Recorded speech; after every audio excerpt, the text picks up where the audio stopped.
How about the red button, blue button dilemma? Only the comments will get that reference. Yeah, I have no idea what you're talking about. Anyway, so evil man wants to rule the world. Back to The Last Jedi. So I didn't. It's a generic plot. We understand it. Seeing the polarizing reactions made me not want to go see it. So we didn't. But then you saw it, and you were praising it to no end. So I still didn't go see it because by the time we actually talked about it, it was already like on its way out. So yeah. So then it popped up on Netflix, and I'm like, you know what? I watched Force Awakens. I was excited about this movie. Let's watch it and see. Let's see what happens.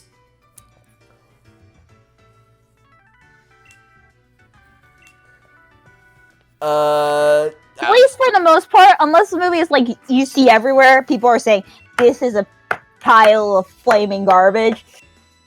It's usually a good idea to get your own opinion. Well, I would actively prohibit, like, if someone had told me, hey, I'm gonna go see Toy Story 4, I would say, no, don't. Do not do that under any circumstances. Yeah, Yeah, you will actually go brain dead. Either that, or you'll wish you could borrow Dr. Doomsworth's Amnesianator to forget what happened. And forget you built an Amnesianator. I never built an Amnesianator. I think I remember building something like that. I appreciated that reference. That was great. Major Monogram? So, none of us remember any of today? That's right. Good. That was Kiss. That was an ending. That was like a wide eye, like, oh, that happened. Okay. Sure thing. I watched that somewhat recently, actually. That movie is so good. Oh my god. The first movie.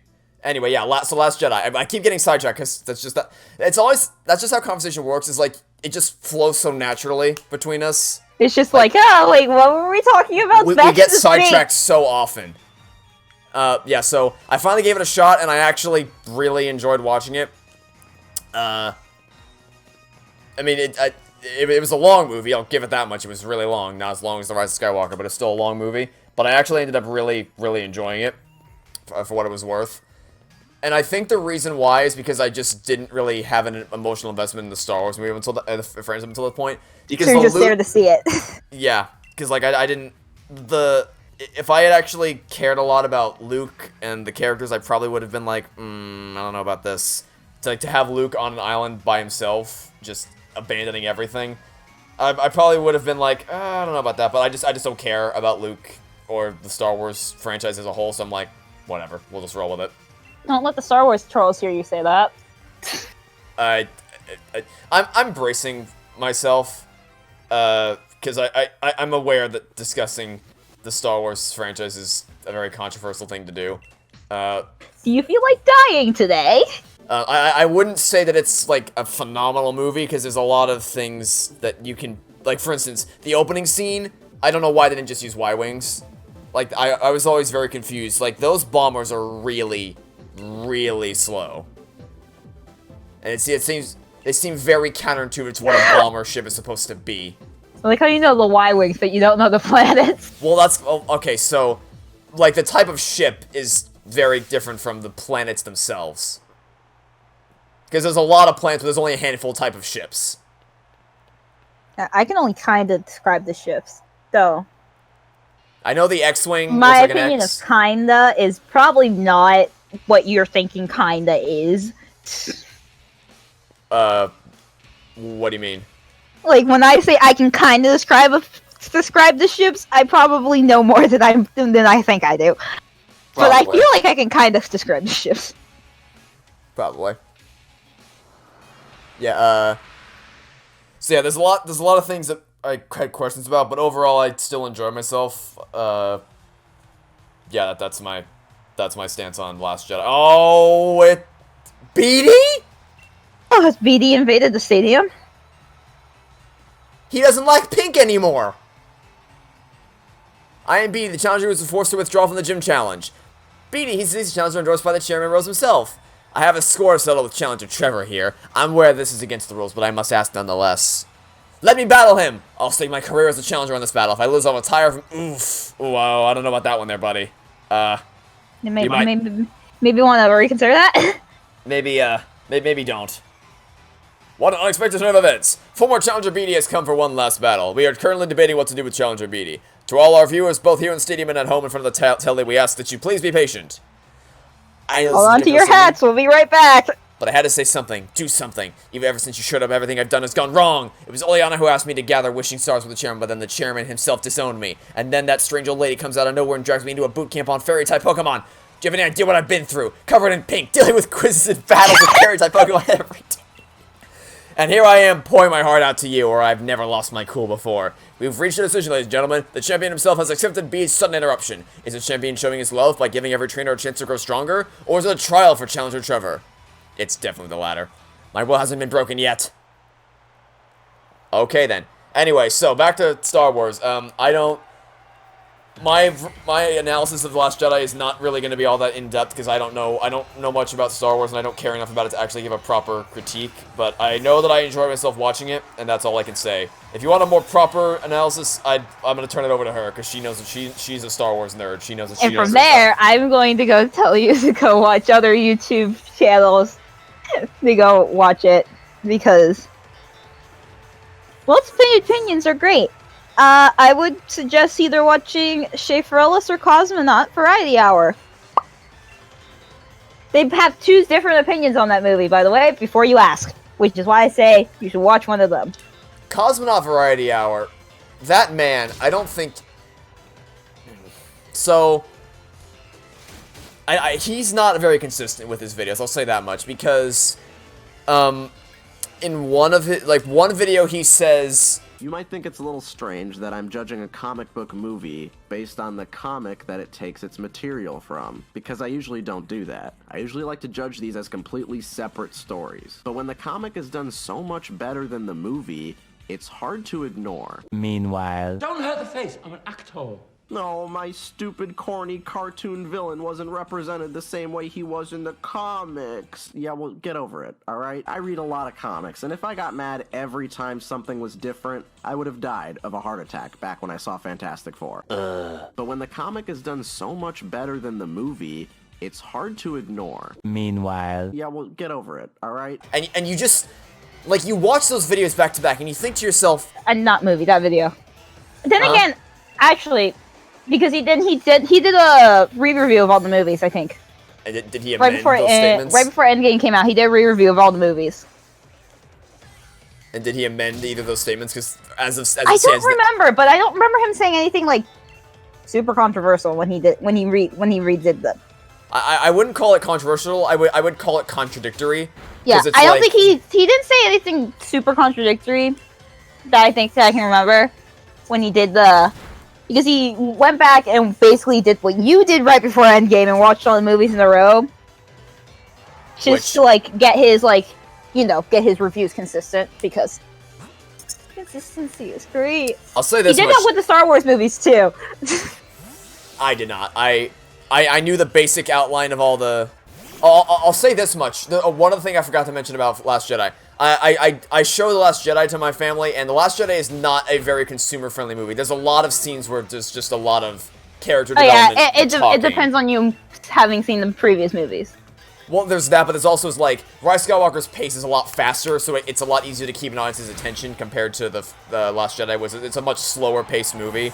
So my grandmother was awake by the end of it, but my mom and my dad both fell asleep when they watched it for the first time. It's easy to get invested in something that, you understand. Oh, there's one more thing about The Last Jedi before we move on. I hate the fact that... This is going to sound awful because I really like Finn as a character. First off, he was wasted throughout the entire trilogy. Oh yeah, that's not something I will argue. He deserves so much more. Finn deserved the world and more. The idea of a stormtrooper that turns to the good side, they wasted that potential. Absolutely wasted it. I think that was one of the things that was probably lost in transition from... Probably.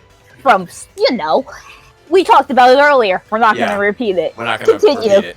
But I also hate the fact, because, the moment at the end of The Last Jedi when Finn is about to sacrifice himself, obviously it would have sucked to lose him as a character, but that would have been such a good moment for his character. And first off, I don't think it's even possible for Rose to have turned that scrappy little thing around in time to reach him. But even if she did, would slamming into him at max speed would not have just caused them both to instantaneously blow up? That's a good question. I don't know. It just that moment really, really annoys me. I'm dying to if Charizard. Give me a second. But yeah, me binging all the Marvel movies was simultaneously really fun and also really draining. Because I got to experience the entire MCU back to back to back, so it kept the momentum going, but also, like, at the end of... to experience the entire MCU back to back to back. Well, so, the weekends were rough. I mean, because Saturday was Iron Man, which is awesome. I skipped the Incredible Hulk thanks to your suggestion. So... I came to the conclusion I like that movie more than Thor: The Dark World by the end of it. I don't think that's... I mean, I was about to say I don't think it's possible because I just heard... Because you recommended I watch Thor 2, but you did not recommend me to watch Incredible Hulk. Yeah, I still don't recommend that. Because Incredible Hulk is not essential to the plot, and I would recommend not watching it if you can. But... given those two are the bottom of the barrel of Marvel movies, which is saying something, to say you have, like, 20-something films and you only have 2 bad ones, that's a good record. Oh, wow, I don't know about that one there, pal. I refer you to Iron Man 2. I actually enjoyed Iron Man 2. I watched it again recently. I also watched it again because I've been watching the whole thing, and it is a slog to get through that movie. I actually enjoyed it. Like, there's the end... The only good things about that movie are Nick Fury, Black Widow, and the final fight scene where Iron Man and War Machine team up. That's about it. Everything else is just a real slog to get through. So I watched that, and then I watched Thor, which was good, not great. It was Thor. It was a movie. It was Thor. And then I watched the first Captain America movie, which was really, really good. And then that all came together in the first Avengers movie. So that was one day, was Iron Man 2, Thor, Captain America, and then the Avengers. So that was one big day. And, like, it was fun to watch all those movies back to back to back, but it also drained me. Because it's like, okay, I'm ready to go to bed now. Day 2 was a bit rougher. Day 2 was Iron Man 3, which has its problems. Followed immediately by Thor 2, which... I don't even... I don't think I'm ever gonna watch the movie again for the rest of my life. Like, that was something. And then that was followed up by Captain America: The Winter Soldier, which was... That's one of the best movies I've ever seen. Like, oh yeah, that is... I need to rewatch it, but I remember it being so good. It's so good. It is really... It is one of the best movies. Like, not just one of the best MCU movies, one of the best movies I've ever seen, period. And then then I watched Guardians of the Galaxy, which, you know, was awesome. Then I watched Avengers: Age of Ultron. Oh yeah, that movie also tends to slog on, I've heard. I'm just stuck at the idea that Tony Stark, of all people, would think that creating a super dangerous AI was in any way a good idea. Followed by doing that exact same thing again. They didn't have a Hank Pym for this movie to make the mistakes, so they gave it to Tony. Apparently. Also, another thing. So the action in that movie is its only redeeming quality. Everything else is just... Oh, also the farm scene. The farm scene... Oh yeah, everyone loves the farm scene. The farm scene and the action are the only two redeeming qualities. Everything else is just like, okay, why? Please, why? So, that would not have been a good way to end my day. So then I watch Ant-Man, and then it's like, okay, you know. Funny Ant-Man. Ballroad's funny. Now I can go to bed content with my life, because that was way, way, way better than Avengers: Age of Ultron. And then that was the end of my day-long binges, because obviously we had school during the week, so I couldn't do hour-long binges. So I split it up. I watched Civil War and Doctor Strange Monday night. One of those movies was phenomenal. That was Civil War. Freaking phenomenal. the way it balanced everybody's character work was out of this world. Followed by Doctor Strange, which, you know, Dormammu, I've come to bargain. Dormammu, I've come to bargain. Like, honestly, I just laughed at that scene. It's like, alright. That's one way to defeat an interdimensional god. You know, it was a good movie. It just wasn't out of this world or anything. It was a visual trip. Oh, that's... My brain by the end of that was, oh man. I believe that was their goal. Also, I finished the DLC. Congratulations. I'm about to finish the main game, I think. Maybe. So then Tuesday I watched, Guardians of the Galaxy 2, I think. We love our Guardians, don't we? I think that's what I watched next. You're right, because that's next in 2017. Definitely slower pace than the first movie, but it had a lot stronger character development.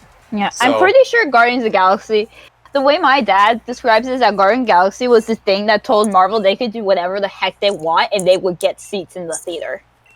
Basically. And if they did it well, they'd get even more seats.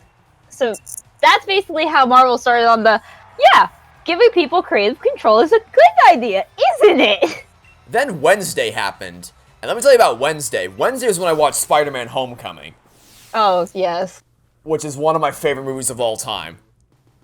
Like, that was freaking fantastic. So that was that. I'll never forget the moment. Like the range. I don't want to spoil it, but the range of my emotions from the bridge scene to the getting ready scene to the opening the door scene Best was plot twist ever. like I didn't see it coming. I went from tearing up to smiling like, "Aw, this is so cute," to what the hell? Like, oh my god. The music cuts too, so it's like, yeah, we know you're surprised. Yeah, we know we did good. And then that entire climax where, because that scene in the car, there's so many different perspectives happening at once. What she knows and what he knows and what the villain knows. what Michael Keaton knows. It's just all balancing together, and it's just, the tension in that scene is so good. Oh my god. And the thing is, the movie doesn't even have that great stakes. It's like it's a very low stakes Marvel movie, but it still has some of the best character work out of all of them. Oh yeah, it just you can just feel that movie the entire time. Then I watched Thor Ragnarok, and I feel Funny. like I'm one of the only people on planet Earth that doesn't like that movie. That would Because be an accurate statement.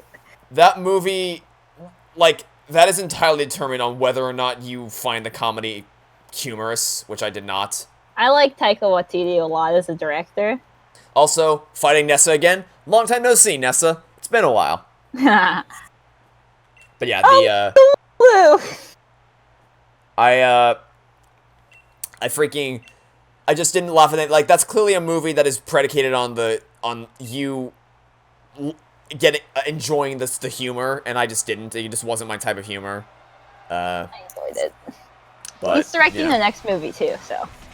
Hey, also it also has to. You know what? If you there's another Taika movie I would suggest watching. Do you know what Jojo Rabbit is? No, I know of it, but I don't know anything about it. I watched it when I was in theaters, right when I was doing its award show run. It's really good. I've heard such things. I just haven't seen it. I would suggest watching it. I was actually surprised because I was watching one of I don't remember which one of the movie reviewers I was watching, but I was surprised because he's one of the reviewers stuck at the top of his list for 2019 movies. Was it Jeremy Johns? No, it was one of the two I named earlier. I want to say it was Shay Bareilles. I honestly didn't think he had ever seen it. Oh, one other thing about Thor Ragnarok that was good was the chemistry between Chris Hemsworth and Tessa Thompson. Oh yes, they're lovely on screen. That is, I'm not even kidding you. ForgetfulGal45 and I, we went to go see Men in Black International. Save that movie! The only thing that saved that movie was their chemistry. The only reason we went to see it at all, because I love the first Men in Black movie. I don't really care about movies 2. Actually, no. Movie 3 has a solid ending. Listen, that month that Men in Black International came out was such a dead month. It was literally like, do you want to see terrible movie 1 or terrible movie 2? You didn't have many options. Your choices were Toy Story 4 Or Men in Black International. Or X-Men: The Dark Phoenix, a movie I still have not watched to this day. And you probably shouldn't. I've not heard great things. I don't intend to. That's probably for the best. But yeah, the only reason, because I love the first Men in Black movie, but I still didn't care enough about, I was like, oh, really, you're making another one? But the only reason we went to go see it is because of their chemistry. That's the only reason. I think that might be the only reason anybody went to go see that movie. That was the only reason we went to go see it, because it was like, we could go watch this X-Men movie. Or we could go watch a movie with actors we like. Or we could watch Thor and Valkyrie talk to each, like, poke fun at each other for 2 hours. What do you think we chose? Yeah, it wasn't a hard choice. Not even a little bit. So then, moving forward, I actually didn't watch Black Panther because that was one of the only Marvel movies I'd already seen prior to my binge, and I really, really loved Black Panther when I saw it. If I watch that movie again, I'm going to cry. Yeah, that's gonna be tough to rewatch because Chadwick Boseman passed away. Yeah. But I mean, it's still a great movie. It's a great movie. I watched it 3 times in theaters. And then after that, so I watched, because I only had so much time in the week to watch movies, so I figured, okay, I've already seen Black Panther, I won't watch that one again, because I've seen it very recently, so I won't watch that. I watched Ant-Man and the Wasp, and I don't actually know if I like it better or less, more or less than the first one. I really can't say. I think they're probably about equal. Yeah, I can't really nail down which one I prefer. Do you have a which one do you prefer? I didn't pick a preference. Okay. I was like, oh, I like this movie. That was it. They're probably about equal. But then, Friday night, which is the night before the two of us went to go see that Endgame. Time to go cry is what happened. No, I didn't cry. I was stunned to silence is what happened. Which, that's probably my second or third favorite Marvel movie is Infinity War. I can't rewatch that movie. Oh, I can. I love Infinity War. It is, like, phenomenal, is what that movie is. I legitimately cannot bring myself to watch that movie again. Because there's a lot of movies where you flash between a bunch of different storylines at once, and, like, sometimes you'll be like, oh, why are we going back to this storyline? I want to go back to the other one.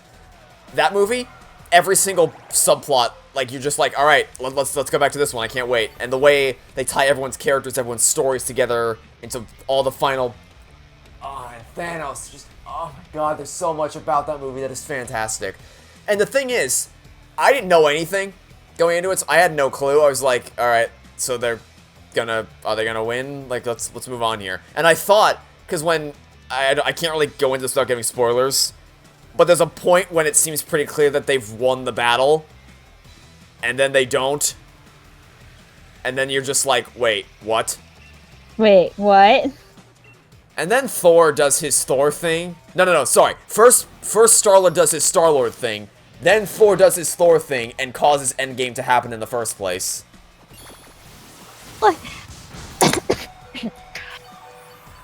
Which is annoying. But you can't say that he didn't have that guilt trip afterwards. 5 stages of grief with Thor was beautiful. Let me tell you something. When we were in that theater, first off, watching, because Endgame was my first Marvel movie experience with a theater of people that actually really cared. Like, clearly was big fans of the franchise. You know, with the constant cheering and all that. Yeah. When we got to the scene where Thor was playing Fortnite, Thor was really depressed. and it was at that moment when I'm like, because like you probably remember, my head just hit my lap. Like, no, what are you doing? Yeah, Thor hit rock bottom in that movie, and it was beautiful. He certainly hit rock bottom, all right. And he managed to get out on top of it. Thing is, Endgame's time travel is a spaghetti mess in terms of how it makes absolutely no sense if you think about it for even a second. But let me tell you, the character work in that movie is out of this world. The amount, like, just all the ways that it all... Oh, man, She was there. She knows that I bawled like a baby in that movie. We were clinging onto each other's arm, and I was crying. It was really emotional. Because that movie is, oh boy. It's, like, and it didn't help that we stayed through the credits. I made you stay through the credits. And we heard that sound effect at the end. I'm like, oh, you pieces of crap. Ding, ding. Stop. No, don't stop. I would like to, how long ago were we supposed to be talking about, Star Wars again? I'm sorry, viewers. We get sidetracked a lot. We talk about a lot of things, and we flow together. We flow between topics really, really quickly. But yeah, so we were talking about The Last Jedi, is what we were talking about. You were talking about how it wasn't, like, amazing, but it was good. And that was about how far you go. Also, we were talking about how we said Finn deserved everything. And he got nothing. He deserved the world and more. I would be down for a Finn Solo movie. But we're not going to get one. We're not going to get one. If we get one, I would be genuinely shocked. I would be genuinely shocked if we got one. I am pretty shocked if we got, like, a TV series. I'd be fine with a TV series. I'm gonna be honest. Yeah, but we're probably not going to get one because I think John Boyega's done with Star Wars. No, I mean, like, an anime TV series. Like, I mean, still, I wouldn't want anyone other than him to, like, he is Finn, right? Like, I'm not really a fan of replacing actors. Like, even in Iron Man, when they replaced Terrence Howard with Don Cheadle, I'm like, oh, come on. Terrence Howard was so good. And, like, Don Cheadle grew on me after a movie or two. I think Iron Man 3 was when I was like, all right, I like Don Cheadle now. But I like you. But I'm still not a fan of replacing actors in general, unless it's required. And even when it's required, it's like, I just don't. It's like the old actor is almost always better. But this is gonna sound like a really weird tangent, but I'm just gonna say it quickly. What they did in the original Blue's Clues series to replace Steve with Joe, of course, the stupid pelican just healed itself up entirely, was really, really intelligently done, because you're dealing with an audience of preschoolers who doesn't understand that, like, the actor isn't doing the show anymore and they have to replace him. So he heals again! Stop healing! What are you doing? Whatever, so they had to find a way to make the transition natural between one host to the other, and they did that brilliantly. Back to Star Wars before you get sidetracked and move on to the next movie. Yeah, so in summary, Last Jedi, oh my god, stop healing! It's not as engaging as other movies, because there's a lot of stop healing!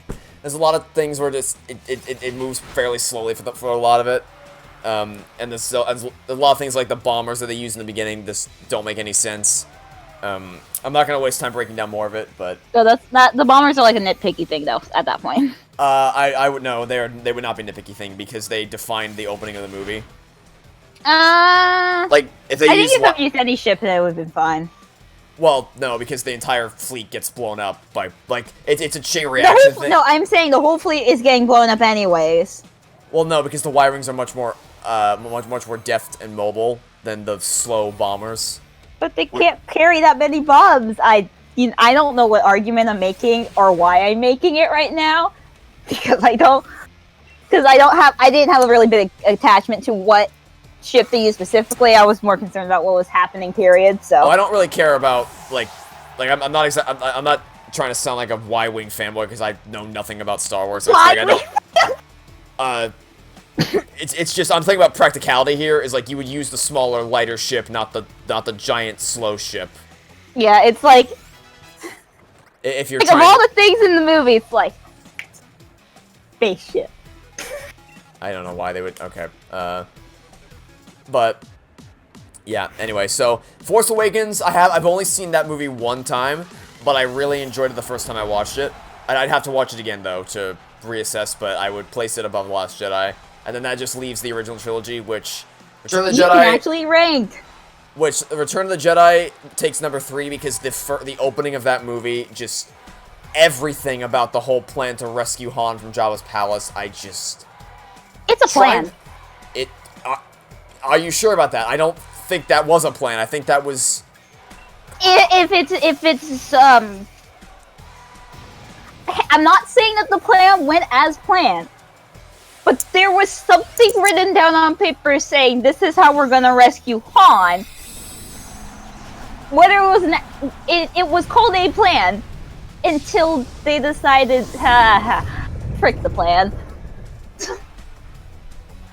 So, here's my question to you.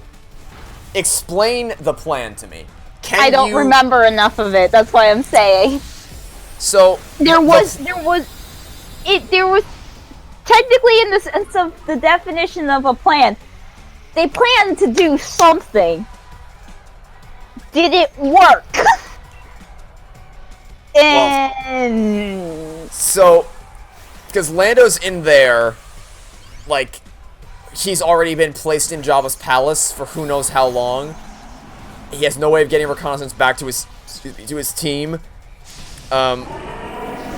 But, like, so if he's there to give reconnaissance, then why didn't he just tell Luke that there's, you know, a trapdoor on the floor to look out for? Seems like that would have been useful information. Then this whole thing with the droids, like R2, D2, and C-3PO. So, Luke wants to bargain, but he doesn't want to bargain to get Han back. He wants to just give them, as a token, like, here, have some free droids. You know, why not? C-3PO also not told of this plan? Apparently not, because I don't think they actually had a plan to get the droids back. Well, yeah, this will go fine. Like, because R2 was holding Luke's lightsaber, assuming they planned to reunite and they planned to get on top of the ships where he would jump out and grab the. They didn't plan to get stuck in a eaten by worm. And yet he still had the lightsaber. And then there's Leia and Chewbacca.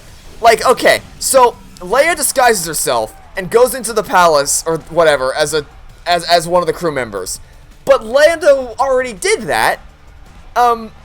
And no one's gonna buy that Chewbacca was my brain. Okay, what happened to analyzing this one? Well, no, that's what we're doing right now. Is we're trying to break down how the plan to rescue Luke rescue Han makes no goddamn sense. I don't remember enough of this plan to give meaningful intel, other than I believe they wrote down a plan somewhere, somehow. They may have wrote down a plan, but it makes no sense. So that movie is saved by its finale. The confrontation between Luke and his father, and the final battle in the Death Star. That is what saved that movie. Everything else is just like, ugh. Movie, you're existing. Then there's a lot of people would put Empire Strikes Back at the top. I would not. I would put A New Hope above that, because A New Hope is a very tightly crafted story. Like, it's hard to find any logical inconsistencies there. It's very beat by beat, moves very, very, very efficiently, introduces characters at an efficient manner. It's a very, very tightly crafted story. Whereas Empire Strikes Back, kind of the same problem I have with The Last Jedi. It's very meandering for a lot of it. Like, there's not a whole lot that happens until the opening and the ending save that movie. The middle bit is very meandering with what it actually chooses to do. But yeah, I mean, also keep note again. One, I'm not a Star Wars fan per se, so I don't really. Oh no! Something terrible is happening. I'm looking at the bracket, and I beat Nessa. But you want to know who beat Gordy? I know what's coming next already. I saw this ahead of time. Oh, not again! I've known this the whole time. If that makes you feel better. Oh my god! I need to take a bathroom break. I can't. I need to mentally prepare myself to face off against Bay again. I swear to God. Sees Bay. It's like, nope. See ya. Bye. I will be back momentarily. Once you're.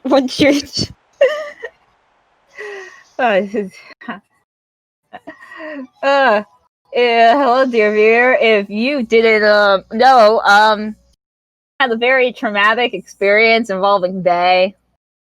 I don't think he's ever wants to pick up a fighting type again. So that's a fun story. But I think he'll be fine. Maybe. I probably shouldn't tell him about the leveling up thing. He'll be fine.